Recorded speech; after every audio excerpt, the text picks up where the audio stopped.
Welcome back, I hope you're doing well. In the last lesson we were looking at bass lines, and we were looking at getting those left hand working with a whole bunch of different feels, that 2 feel and 4 feel, which can apply across to a myriad of different styles. In the last lesson we looked at embellishing from a semitone below.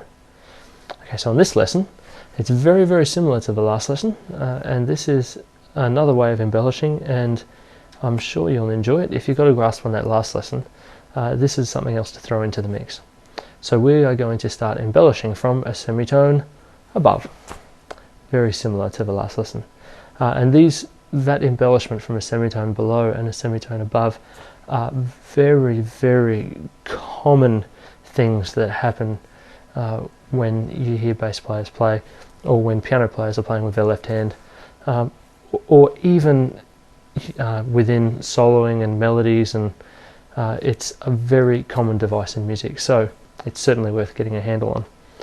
So based on what we did in the last lesson, we're just going to start applying the same rules to those feels, but with a semitone above.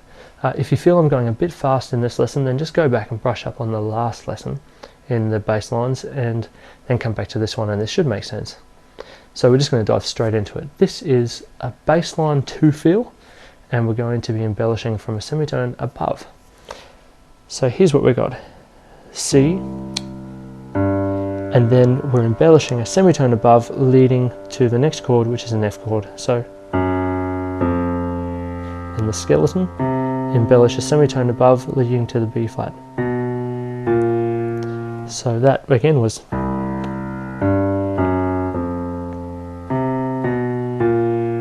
and the timing, of course, 1, 2, 3, 4, 1, 2, 3, 4, 1. Now we'll go on for the first 4 bars. So we got B flat leading down to the E flat. Now we're going to the A chord, and the semitone above that is the B flat again, so we might just go. There's no harm in repeating notes at all.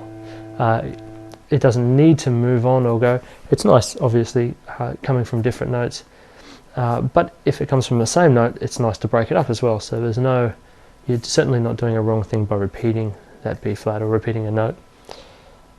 You'll notice that there's this very smooth thing happening.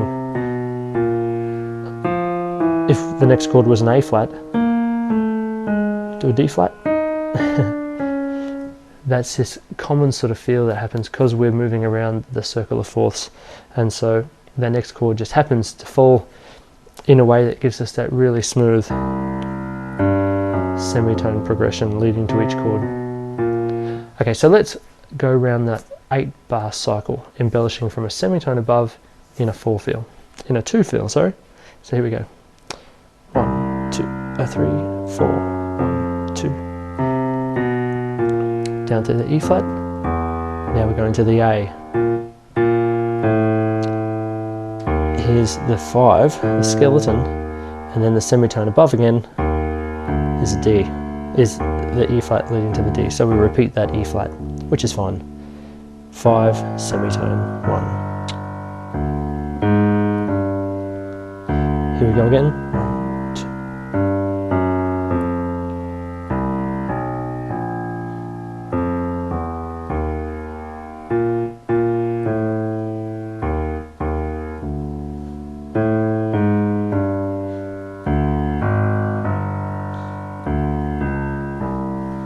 Great. So that's embellishing from a semitone above. Now we can also embellish from a semitone above in a 4 feel. So that 4 feel, once again. So what we're going to do is replace the note that's on beat 4 with a semitone above. So we've got 1, 2, 3. This is going to be the note we replace with a semitone above.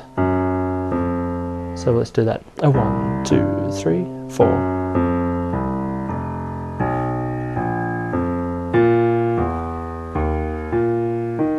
And this is the semitone above again, so semitone above, semitone above,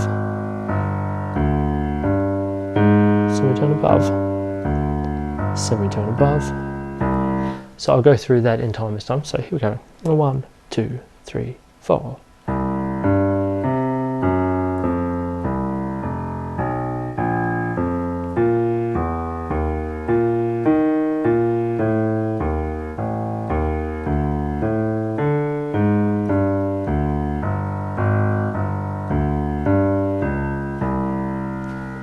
So that's the idea. What we can also do, and this is, this could even possibly be a separate lesson in itself, only because this should be something that you practice once you've got that semitone above thing figured out. And you can really get a handle on that by just grabbing some other music and just practicing playing that 2 feel and that 4 feel, and then embellishing from all the semitone below, and then practice embellishing all from a semitone above. What the next step I would suggest after that is to mix up whether it comes from a semitone below or a semitone above. And what's happening then is you're getting this sort of level of unpredictability in there. It's unpredictable as to what direction or shape that bass line is going to take, and it's up to you in the moment to decide what's going to happen. So let's just have a look at mixing it up in a 2 feel. So here's the 2 feel.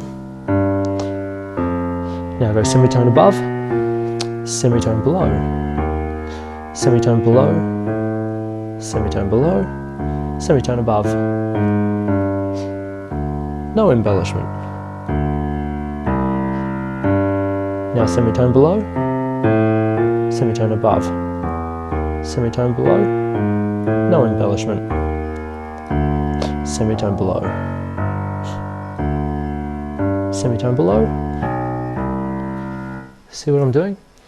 You can have that mixture of not putting the embellishment in, or putting the embellishment in a semitone below or a semitone above. And that works in a 4 feel as well. So let me show you in a 4 feel. Here we go. Semitone above, nothing. Semitone below to the E flat. Semitone below, nothing. Let's go semitone above. Semitone below, semitone above, nothing. Semitone below, nothing. Semitone above. See, it's all happening on the fly, and it can happen that fast because we've practiced doing those semitone belows and aboves. So that'll be the next thing. So our bass lines are starting to get a little more complex, and now you've got the element of surprise. You know, it's all going to happen in the moment as you decide it to happen. So we'll look at making those bass lines even more sort of individual and your own in the future lessons. But for now, that's certainly some great stuff to work on. I hope you enjoyed this video lesson, and I look forward to seeing you in the next one.